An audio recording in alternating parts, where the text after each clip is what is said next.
Hi everyone, a very warm welcome to all of you in lovely professional university Edu-Webinars. My name is Dalvinder Kaur and I'm your host for today's webinar. As I can see, people are still joining, so let's wait for a few more minutes so that everyone can join. Till then, let me take you all on a virtual tour of our beautiful university. So here it is.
Finishes at 90 meters, 23.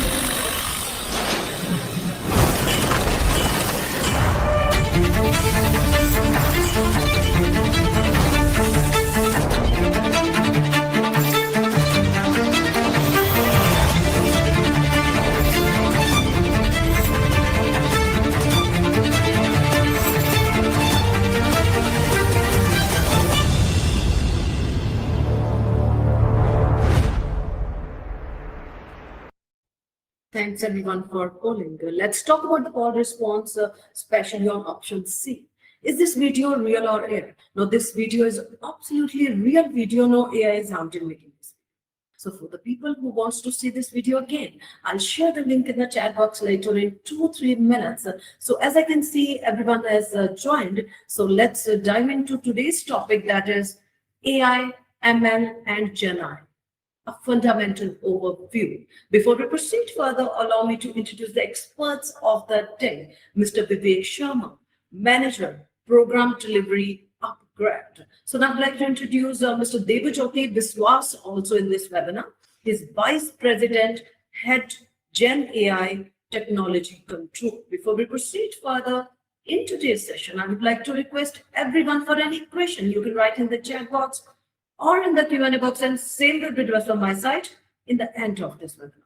Now I'm going to hand over this session to our experts, Mr. Vivek Sharma and Mr. Debajyoti Biswas, and it would be an absolute delight to listen from.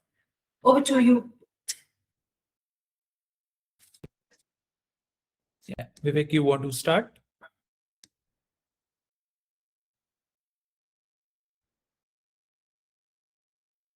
Yes, Mr. Vivek, yes. Can you please unmute yourself first? Yes, good morning. Thank you. Thank you, ma'am. Good morning, all. Today, I'll just take a few seconds as of our expert. He is Debajit. He's an expert in right now. The technologies are growing so frequently as of he is a person who is in field right now. And I look after the delivery, whatever the things will come in future. He is the person, he's the main person who can guide you, who can enlighten the things which are coming, which are right now in the field. So I would like to request Mr. Debajyoti, so we cannot have you, we have a limited time. So please, sir, please. Sure. So good morning, everyone. So I'll just share my screen and we will start the session right away, given the time constraint that we have. Can you all see my screen? Yes, the screen is visible. You can continue. All right. So good morning again. So we will be covering, as today's topic is AI, ML, and GenAI. What is it all about? Like fundamentally how it looks like. We will not go very deep detail, but an overview of some of the jargons that we have been talking for last 4-5 years, right? So how are those fundamentally, shown the evolution over time, right, in the last 4 or 5 years. And we will touch base some of the concepts so that the concepts are clear in your head, right? And the mental model is created for the upcoming sessions.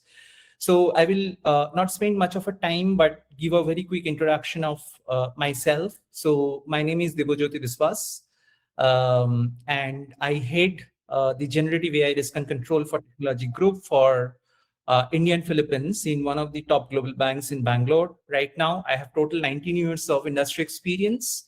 I have worked in companies like Citi, IBM, Genpact, and Infosys before. I am a master's from Presidency University, Kolkata, and also EPYP certified from IIM Kolkata. So my expertise lies in the AIML development and deployment, right? The governance, the risk management, obviously the learning and development, and I'm also an autism spectrum disorder ASD advocate. Now, moving on to the next slide very quickly. So this is kind of the overview of how the overall artificial intelligence umbrella looks like, right? And this also covers the agenda for today's sessions. So we'll be starting from machine learning, right? And why machine learning is important, why I have highlighted, I will come to that very quickly. But before that, just let's go through the agenda quickly. So machine learning fundamentals, and once we know the theory, how it works, etc., very briefly, we also need to be understanding of how some of the example applications of machine learning that are there in our real life scenarios. Then we will move into the generative artificial intelligence, which is a branch from the machine learning, right? And as you can see that uh, after machine learning, there are techniques like neural networks and deep learning, right? And generative AI falls after that, right? So I will not be touch basing on how the neural network works, deep learning works, but giving you the overall concept and the mental model of how generative AI branches out from machine learning. And then within generative AI, the two pillars are natural language processing and computer vision. One deals with the text data, and which is why you see all of these large language models today, all these chatbots like ChatGPT, Claude, Gemini, and stuffs like that. And the computer vision is something which also deals with a data type which is of image or video, right, mostly. So these are the two pillars we will be covering. We'll be asking you to do a quick demo if you have a laptop in front of you, and then we'll be taking the question answer in the end of the session. Now with that, let me explain why are we talking about machine learning in the overall artificial intelligence umbrella at the very first stage. So if you search in the Google, right, if you read any of the very, very premium books, there are different definitions which are varying today with respect to the artificial intelligence. And what is kind of overall conceived definition for artificial intelligence is something that can actually mimic the human intelligence, right, in some form. It could be in the form of an equation, it could be in the form of, let's say, a linear algebra model, it could be in the form of simple coding logic, if-else statement, or it could be in the form of predictive analysis, or we can also call it as predictive analytics. Now, that is why the overall artificial intelligence covers everything, as some of the scientific community that they say, but machine learning covers only the predictive analytics part of it, where the machine learns from the patterns of the data. And whatever today that you see as an evolution with respect to the large language model and computer vision, right? And I would say the generative AI field that kind of branches out from the machine learning. So I would emphasize on the fact that machine learning is a core pillar, right? Where we need to build the skills in the upcoming session, and where it all lies, the magic lies actually, if you grasp some of the concepts of the machine learning and fundamentals of machine learning, you'll be able to understand the applications of it within the broader domain of artificial intelligence or broader umbrella of artificial intelligence, right? And so it's of utmost importance, and therefore I'm going to start with the machine learning fundamentals. Now, machine learning, what is it and why do we talk about machine learning, right? So the definition, again, the definition will be varying from organization to organization, from institution to institution. But machine learning is fundamentally is a science, and also it is an art, because we the humans have certain controls on such models, right? And we call it models. I will try to be not be using jargons as much as possible, and try to be as layman as possible while explaining some of the concepts. So do not kind of be scared with the jargons, some of the jargons that you see, but try and understand the mental model of what it is, right? Instead of looking into the jargons. So if you look into the slide, what it says is it's a science, and also it's an art, because human does have some control, right, on the programming computers so that they can learn from the data. And I have highlighted purposefully and deliberately that learns from the data, right? And what does it mean at the core? For example, I have a very, very specific example here where, let's say in your Outlook, right, or in your Gmail account, you have set some rules, right? For example, if there is a certain kind of phrases that you see, for example, numeric for you, credit cards and free, these are called phishing, right? Meaning that these are all spams. For example, if you click on such emails, if you open such emails, sometime you will be directed to a external link, right, where there could be a potential digital fraud that can happen. And there are advertisements, there are updates, etc. So we create folders, we set some rules, right? In organizations, there is a rule which is set by the IT, where any of such external people who are trying to enter the organization's email based on some viruses, or some of the areas where they want to do a digital fraud, they will be setting up such rules where the email kind of goes into a different folder, or it will be goes into a phishing folder, let's say, right? So the idea is that somebody has written these rules. For example, if, and this could be a simple if else kind of a statement, right? Where it says that if the keywords are based on, numeric for you, credit card, free, etc., it will actually go into the spam folder, right? So what they did at the code, they studied the problem, they see what kind of anomalies, and when I say anomalies, it means that something which is not usual, right? And they figured that out, right? And then based on the subject line or based on the email body, they write some rules. And the rules I'm talking about is like, for example, it could be a hard-coded rule, meaning that if this is occurring, then send these emails to certain folders, right? And then they evaluate it, and seeing that if all of these spam emails are getting in the phishing folder or in some other folders, right? And then they see if there are any errors that are coming, and if there are additional emails that are coming. And then once the rules are set, they kind of launch from the backend. So if I'm an employee of an organization working, so I will not be have to be bothered about if there is a phishing email. I know that the backend team has already done, the analytics team has already set up these rules. It will automatically go to a folder. This has been a traditional technique for a very, very long time.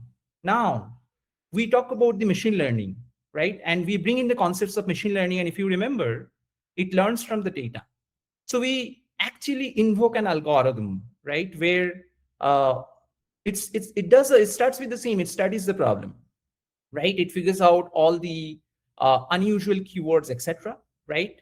And then it invokes an algorithm where the algorithm trains a model, right? And what is a model, I will explain going forward. But remember that it trains an algorithm. At this moment, we will talk about algorithm. It trains an algorithm, an equation, let's say, which automatically figures out the unusual words, right, going forward. Meaning that every time I do not have to go back and evaluate, what are the new unusual keywords that are coming in the subject line or in the email body, right? And the algorithm is trained in a way so that it automatically detects such keywords. So machine learning techniques automatically learns which words and phrases are good predictors, meaning that predicted keywords, and spam by detecting unusually frequent patterns of words. So then the evaluation is still there, right? And analysis of the errors is still there so that we can fine tune, we can module the machine learning program and launch the program, right? So that's that. So that's machine learning at the core. This is a very, very simple illustration of how things work. Sorry, I just need a response. Am I audible? Are you able to see me? Yes, you are perfectly audible. You can continue. All right. So the next slide is some of the examples of machine learning, right? So if you see, this is an image from my own phone. And what I did is I typed two keywords. It's called beach and Raigad, right? And we as a family, we went to Raigad. So what it does is it understands from these keywords that what a sea beach would look like, right? What is the location for that? It filters that and gives me all the photos, right, in the of sea beaches. So how does this work actually? So it does work with a simple machine learning technique where the same algorithm that we talked about is actually analyzing the images that are there in my phone, right? And it classifies the images based on a technique called convolutional neural network. I would again emphasize on the fact that don't be overwhelmed, don't be stressed, don't be puzzled by all the jargons that you see, right? We will eventually learn all of this. But the idea, the mental model is that it is machine learning technique is basically analyzing all of these images. These are trained in a way so that the image goes as an input. There is an algorithm which is trained in between, and it automatically based on the features of these images. And when I say features, for example, if it sees waters, if it sees sky, if it sees trees, palm trees, and sunset, photo of the sunset, it knows that it's a sea beach photo, right? So that's how this is one of the very, very crude applications of machine learning, which is in our phone. Then it can automatically classify the articles, right? So whether I mean, if I give a feedback in an article that I see or a blog that I see, I know that my experience has been fantastic, or this is like this is a product that I will probably be thinking of, or this is something which I don't like. So it classifies some of the texts or the feedbacks that we put in, let's say, Amazon in a product review. So the Amazon team in the backend, they try and understand like which products actually does good, which does bad, and then they provide with a rating. That is another relatable example.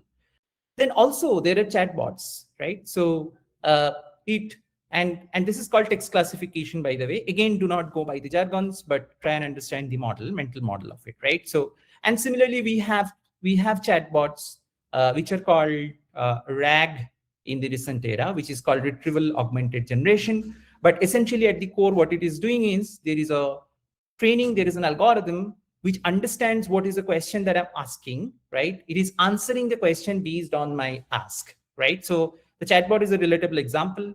Then in the financial industries, the credit card frauds are also detected by such algorithms. So you will see that there is a anomaly or there is an outlier, right? So which is a haywire transaction in that fraud that is coming.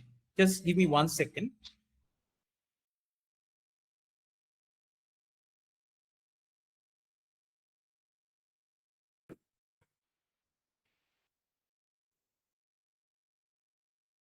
I'm so sorry about it. Please excuse me.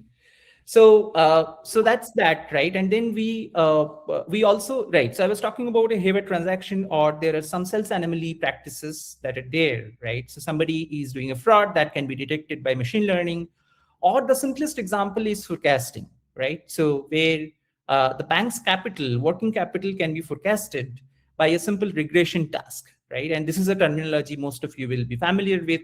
It's a prediction model using any regression models such as linear or polynomial, etc. So these are some of the real life applications of machine learning that we see, right? But how it all started. So I call this slide as machine learning tsunami. And there is a reason for that, because the person, Geoffrey Hinton, and he's a physicist, he got a Nobel Prize back in 2024 for his contribution in the deep learning science and fundamentals, right? So Geoffrey Hinton, I mean, there has been a lot of talk about this machine learning and the prediction models, etc. But Geoffrey Hinton is one of the first few people in the scientific community who actually created the digits from the handwritten digits, right? So, for example, if you write something on a paper, right, put it in the LLM today, any of the LLM, for example, ChatGPT, it could be Gemini, etc., and you ask you to decode that and actually put a text in the digital format, it can do it very easily. But where it all started from, it started back in 2006, where he actually kind of built an algorithm where that algorithm understands the handwritten digits and it actually gives the numeric digit out of it.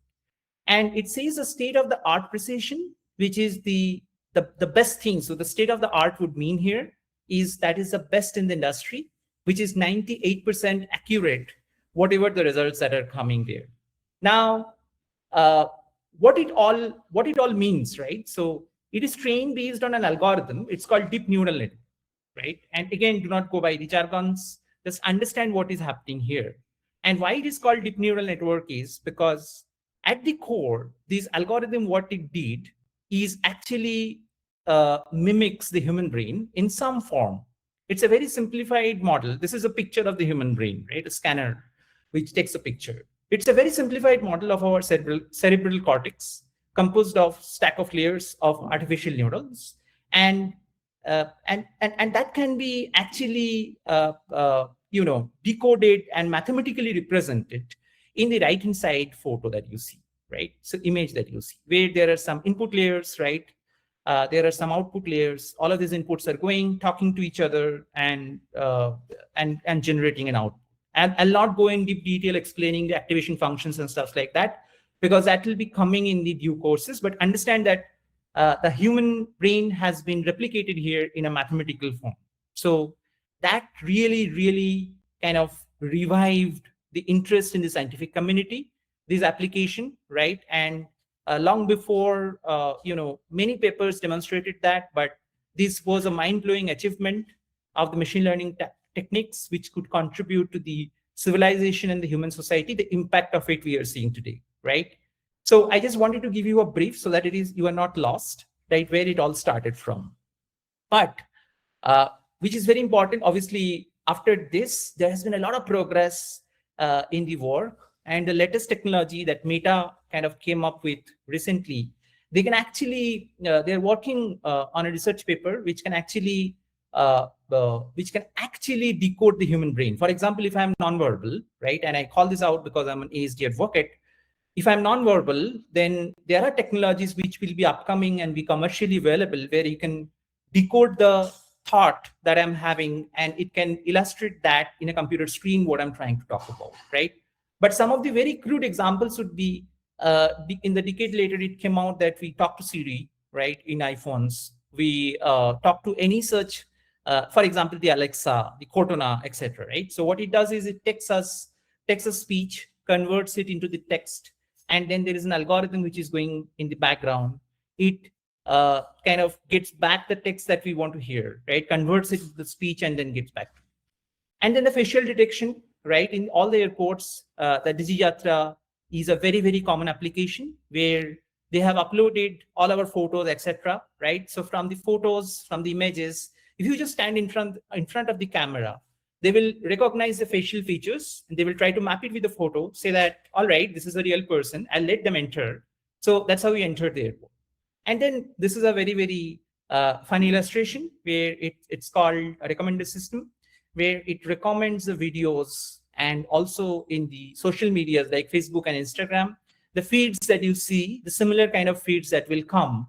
And an algorithm is feed so that it understands the user preferences, and it will be going to give you a similar kind of next set of videos, right? Next set of contents.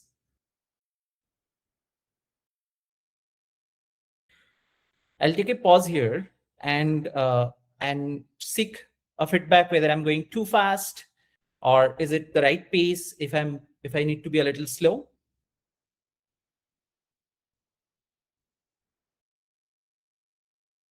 Buddy, can you hear me?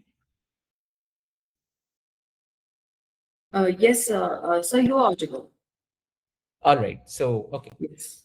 So now we understood the machine learning fundamentals, and I'll just probably be rephrasing it once again. So machine learning at the core, that you feed certain data into an algorithm, right? The algorithm understands the pattern of the data. It predicts some output. at the core, this is what is machine learning. And I was talking about a terminology called model. So model is exactly the same. There are definitely different guidelines from Federal Reserves and other European Union and stuff like that.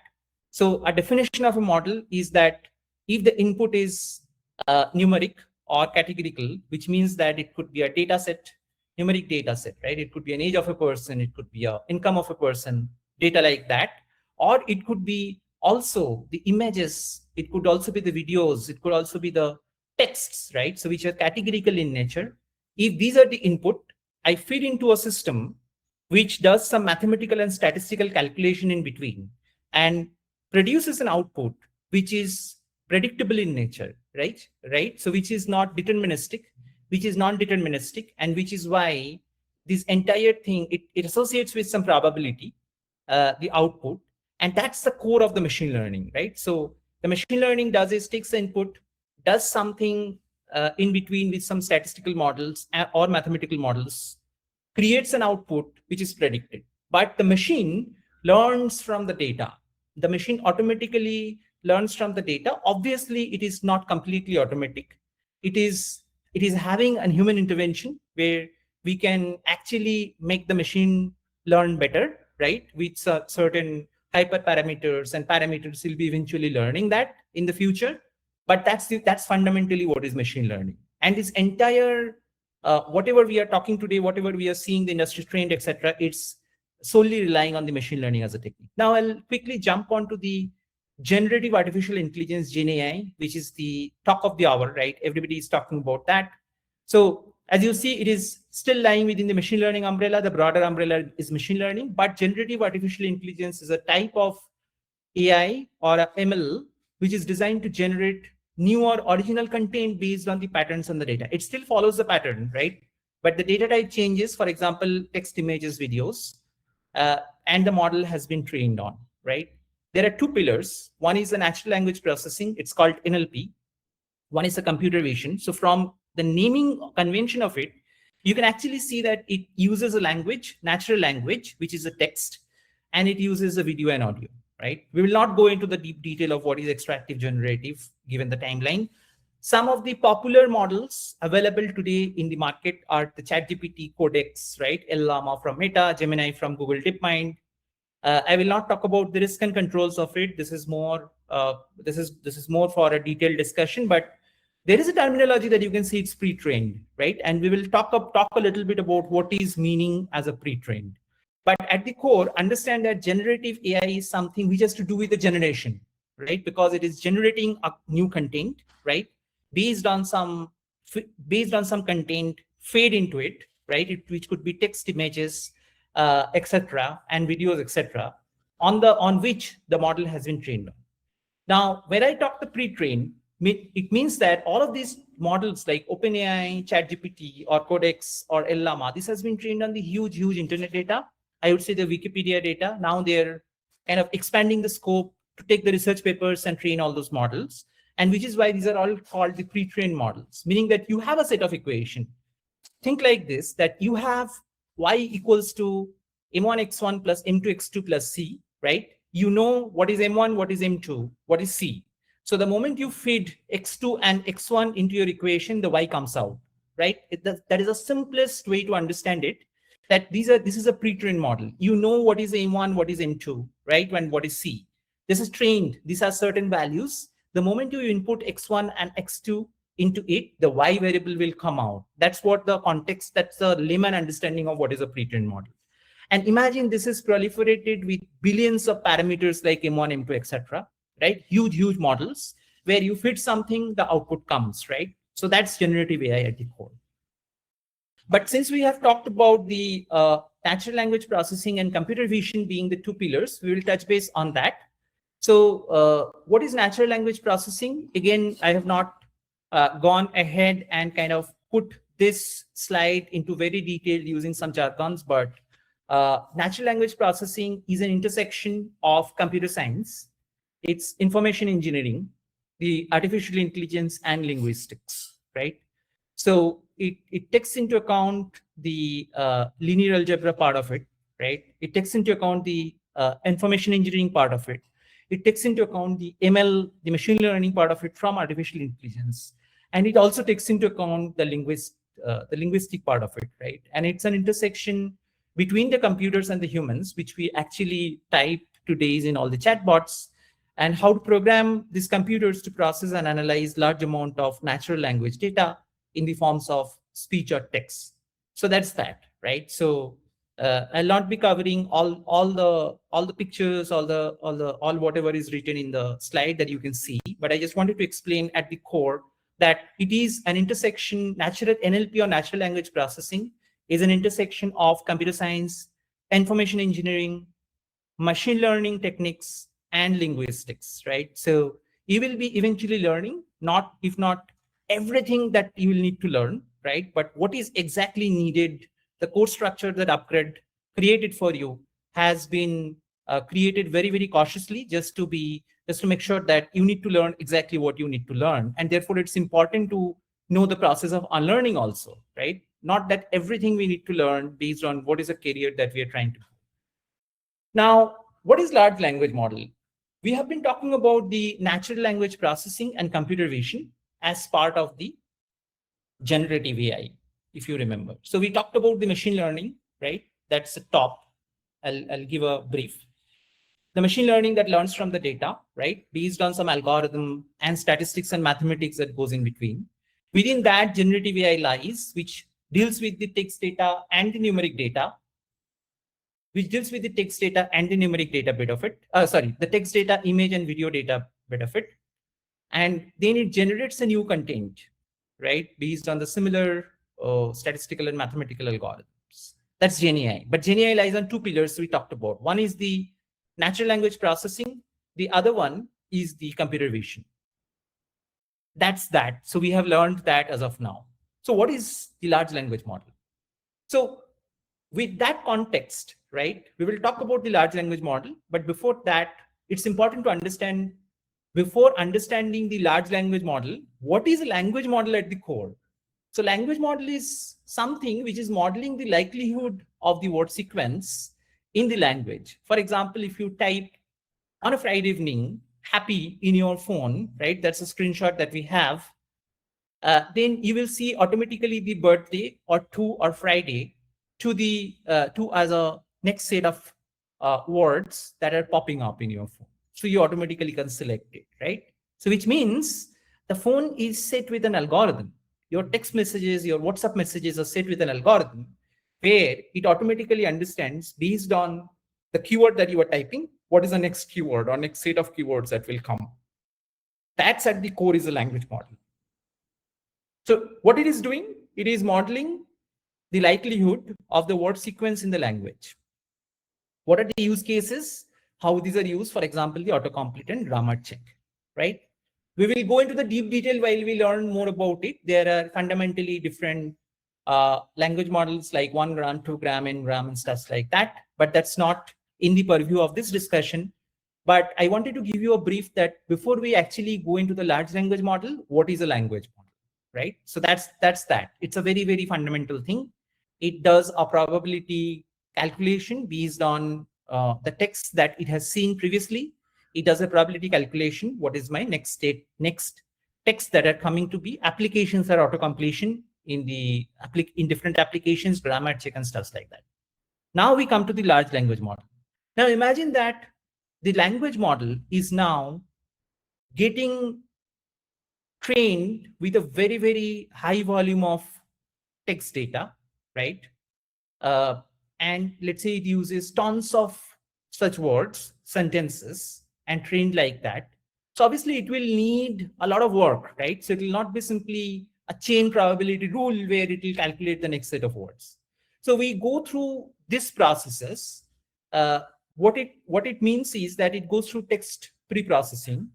And I can give you an example. You don't need to understand the jargon right now as a pre-processing, but let's say in a sentence you have exclamation marks, right? In a sentence, you have 3 dots. In a sentence, we don't understand whether it's a sarcastic sentence or whether it's actually a meaningful sentence, right?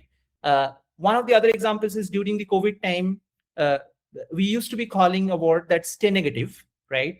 But the stay negative has a positive consequence when we say somebody during that time, but the machine does not understand that, right? So they understand stay negative meaning stay negative. So therefore, there are some pre-processing work that needs to be done for the machine to understand what it means at the core, right? So therefore, these are the text pre-processing. Then we represent the text.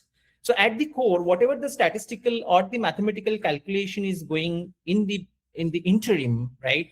So that's kind of done with the numeric representation of the text, right? So the texts are getting represented numerically in a vector database space, right? In a vector space. And these are all called the embeddings and stuff like that. Again, I will not use jargons, but imagine that a fruit, apple, can be represented in the coordinate space, which will have different coordinate points, right? In a two-dimensional coordinate space, the sweetness and the crunchiness of an apple can be represented with certain coordinates. And similarly, if you think the other dimensions also, right?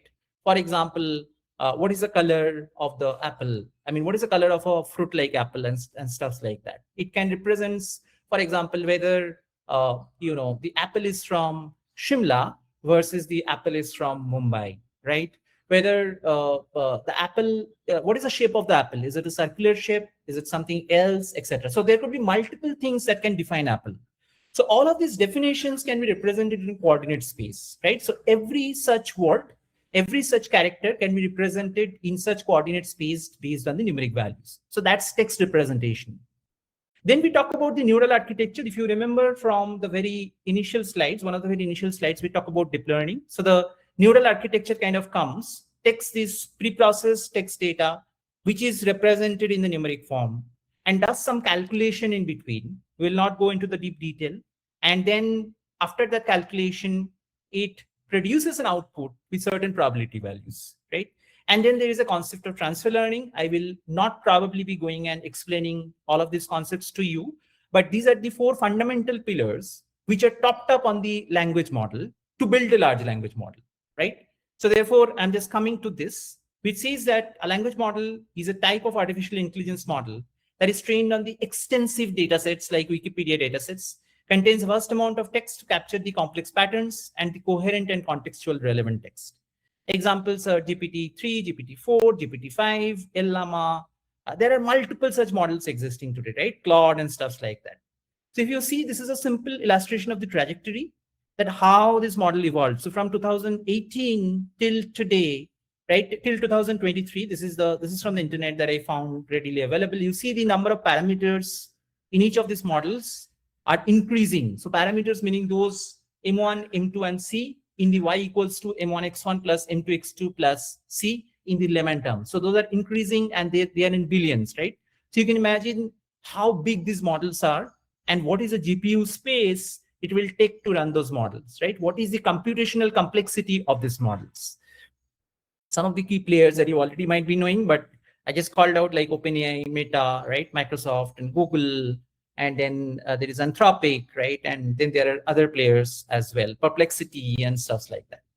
So that's that. Now, probably I'll be skipping this slide in the interest of time, but I wanted to give a very quick introduction of the computer vision, the other pillar of the NLP. So if I go back to this slide, this is all based on the text data, right? Because we are trying to model the likelihood of the word sequence of a language, which is nothing but text. So this is based on the first pillar of the generative AI, right? So which is the natural language processing, right? So all we talked about right now, what is natural language processing? It's a mix of computer science, information engineering, deep learning, which is machine learning or artificial intelligence and linguistics. Then we build the concepts on the large language models, which relies on the text data. Foundation is still NLP, right? But the language model is built on all of these components, right? And large language model is built, which we are using today, right? But we haven't talked about the other pillar, which is the computer vision, right? So we will talk about the computer vision. So in a simple way, this is the simplest illustration. So it's a interdisciplinary scientific field that deals with how the computers can gain high-level understanding from the digital images. So imagine this like this. You are looking at this flower, right? And you don't have a device with you. your brain interprets what you see, right? And then you are able to tell the interpretation, whether this is a flower, whether this is a fruit, whether this is a table, whether this is a water bottle, and stuff like that. So you know your brain processes a signal, that is sensing device is your eyes, right? And then your interpreting device is your brain. So your brain interprets this to be flower, and it also understands it's a yellow flower. It also understands it's a sunflower, because that's how your brain is trained when you were a child, right? You were taught that this is, I mean, this flower looks like, with the yellow petals, right? And certain shapes, it will be a sunflower. So it is a sunflower. The scientists actually replicated that with the computer. Imagine that there's a device which is a camera, right? So the camera takes a photo, goes back to the computer, right? Let the algorithm decode what the flower is based on the features. So the computer is your interpreting device. The camera is your sensing device here. So the computer will put certain algorithm to decode. For example, if the petals are yellow, right? So there are certain rules or certain algorithms fade, which understands that this is a sunflower, right? So we are looking at this, and the human brain is replicated, the sensing device is replicated by machines. So that's essentially computer vision. So it takes the method of acquiring, processing, analyzing, and same methods apply here. It will be similar to pre-processing, it will be similar to the decoding and stuff like that, to understand the digital images and extraction of a very, very high dimensional data from the real world to produce numerical or the symbolic information for it, right? So the image understanding can be seen as a symbolic information from the image data. I'm not going to read it out, but the concept is here that you have a sensing device, which is your eye, and we have an interpreting device, which is your brain. We are replicating that. You have a camera, you have a computer, and therefore the interpretation goes on. So that's computer vision. So we talked about the overall umbrella of the artificial intelligence, right? We talked about, I'll go back to the first slide. We talked about what is machine learning. It learns from the data, right? With certain algorithms that is fed, which will automatically predict certain patterns in the data. We gave an example of the keywords and spam detection. Then we talked about generative artificial intelligence, which falls within the machine learning. It still uses the predictive algorithm, right? But it generates a new content or existing content based on text, images, and video data, right? We talked about two pillars of the artificial intelligence. One is the natural language processing, on which the large language models is developed. We talked a little bit about the language model also. And then we talked about the computer vision, right? So just a refresher so that you are not lost. And then there is a quick demo. If you are carrying a laptop, right, I want you to kind of go into the laptop, open a Microsoft PowerPoint, and see that there is a button where you can, on the top navigation, there is a button which will allow you to speak, right? And you put a text box there, and I want you to speak, and you will see that automatically you will be able to see the texts that are coming out in the text box, right? So that's one of the very, very crude applications of a machine learning, where we say something, the speech converts into the text, right? So that's a speech to text application, and it automatically kind of comes up there in the screen. So that's a crude application. I wanted to demonstrate that as a real life use case, but with that, I'll be handing over to Dalvinder Kaur to take any questions from the audiences, and I'll be happy to answer. Thank you so much to our expert, Mr. Debajyoti Biswas. Thanks for giving me a chance to address your questions. Now, let's start with first question. Gaurav Khanna is with us. Gaurav is asking, how can AI, ML, and Gen AI transform the future of business, education, healthcare, and other sectors? Okay. Thanks, Gaurav. That's a very, very good question. Brilliant question. Right now, the question of the hour. I think based on my industry expertise, the discussions that I hear, the panel discussions that I get involved into, I think it is going to change the industry very, very rapidly. So in terms of automating a lot of workflows, right, that are repetitive in nature, right? So whatever that is done with respect to the coding, most of it is kind of getting automated in, if you see the news in the IT sector, right? So most of these codes are getting automated based on the application of the generative AI, right? So because it's a predictive technology in the nature, I think it is going to have a huge impact on the overall civilization in terms of automating some of the workflows. So it is very, very important that we upskill ourselves to be staying relevant, because this is also called as a technology revolution. Specifically calling out the healthcare and education sector, I think it will be immensely helpful in the healthcare sector. It will be having a profound impact, positive impact on the healthcare sector, which will be taken to predict the, it can scan the human body, understand what is the problem, right? With the predictive algorithm, and accordingly the inventions will come up. We will be seeing a lot. And on the education sector, I think it is important the content, etc., will still be there, but I think what will be still relevant in the education sector is somebody is there to actually help you understand certain concepts in the layman way, and that's where the upgrade comes, right? So in a layman way, and explain things in a very, very simple way for you to be fundamentally clear about some of the areas. So education sector will always be relevant. That's my only sense. Thank you so much, Mr. Devajyoti. And I hope, Gaurav, we got your answer from our expert. So Dilpreet Kaur is with us. Dilpreet is asking, what are some real-world applications of AI, ML, and Gen AI across different industries? Sorry, can you say that again? What is some? Yeah, I'm repeating the question. What are some real-world applications of AI, ML, and Gen AI across different industries? Sure.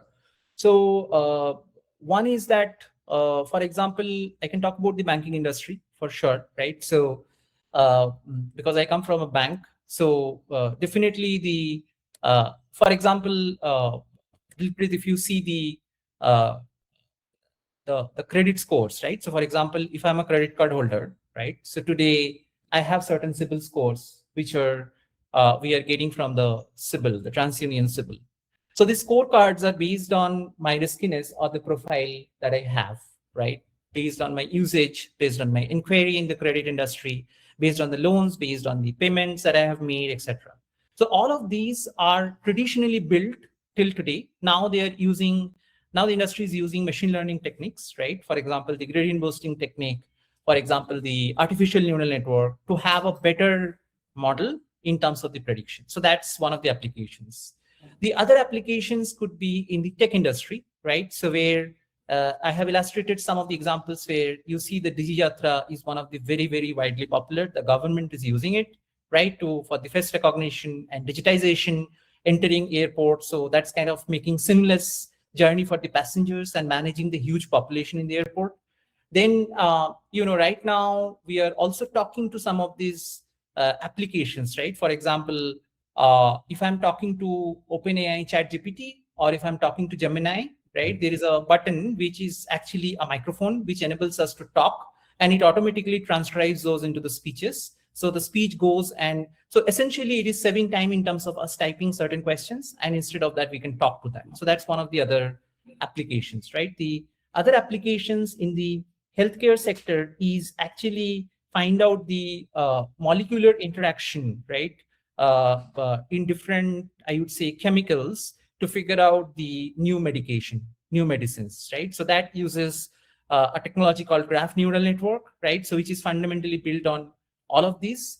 I think there are multiple other sectors. For example, the telecom sector, I would say that if there was a call center that was existing, right now the customer calls are transcribed, and these transcriptions are automatically fed into an algorithm to figure out whether the customer is happy, what the customer is trying to achieve, and then automatically answers it instead of the agents calling the customer. So it saves the agent's time, and they are doing much more meaningful analytics at the core, right? When it comes to text data, I think a lot of things are kind of automated. The next phase is the agentic AI, where on top of the large language models, it will not only be giving us answers. I mean, it is not giving us answers, but it is actually going ahead and completing certain tasks, calling certain APIs and functions and tools, right? And automate some of the workflows at its own.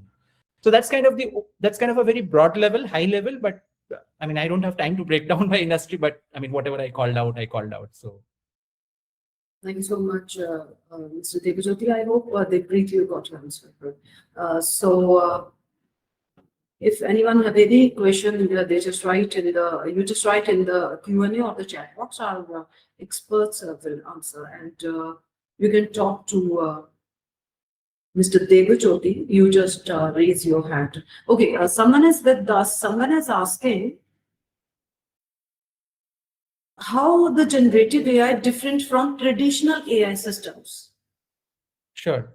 So the generative AI, the traditional AI, right? So these are still, these were still working for a certain period of time until I would first probably, probably segregate these two. So traditional AI is something where it was still deep neural network, right? So it was still neural network and deep learning and stuff like that. But the application was only on the numeric data, right? It was still generating new samples of information, etc. But I think the landscape really changed when in 2017, the paper released, which says that attention is all you need. The scientific community and whoever has, I mean, Ashish Vashwani, I know I can name them, but they have come up with a mechanism where it is now more on the language bit, image bit, and video bit of it, right? So the data type really changes from numeric to text, images, and videos. And that's where the generative AI kind of proliferated as a technology, I would say. So the traditional AI were still existing, where all of these gradient boosting models and neural networks were trained on the numeric data, right, for such applications. But the text data really, text, image, and video data really kind of proliferated, and the generative AI kind of came in when in 2022, OpenAI released. But before that, I think BART was there from Google and stuff like that. So at the core, one is the data type. It is different. The other one is the upgradation of the technology. So ideally, it was only neural network earlier. Now it's an attention mechanism which is there. So that's why we call it the attention all you need, and transfer learning, encoder, decoder. So all of this kind of proliferated. So that's the core difference between the two. Thanks so much, Mr. Debajyoti Biswas. I hope everyone got the answer from our today's expert, Mr. Debajyoti Biswas. Don't worry, students, if anyone have any question regarding the admission, they just write on us at admissions@lpu.co.in, and you can do WhatsApp chat with us. Our WhatsApp number is 985256900. I'm repeating the number. It's 985256900. And once again, thanks to our today's experts, Mr. Debajyoti Biswas and Mr. Vivek Sharma. As we come to the end of this webinar, I want to express my deepest gratitude to our experts for sharing their valuable insights and expertise with us. If anyone wants to access this webinar again, they can visit our website, that is lpu.in. Under admissions, then LPU Edu-Webinar. You will find the upcoming and the past webinar. And you can reassess this webinar, this video later on YouTube also. Stay connected with us for future webinars. Until we meet again, with the permission of my seniors, I will be signing off this webinar. Take care and goodbye. Have a beautiful day. Thank you. Have a good one. Thanks. Bye.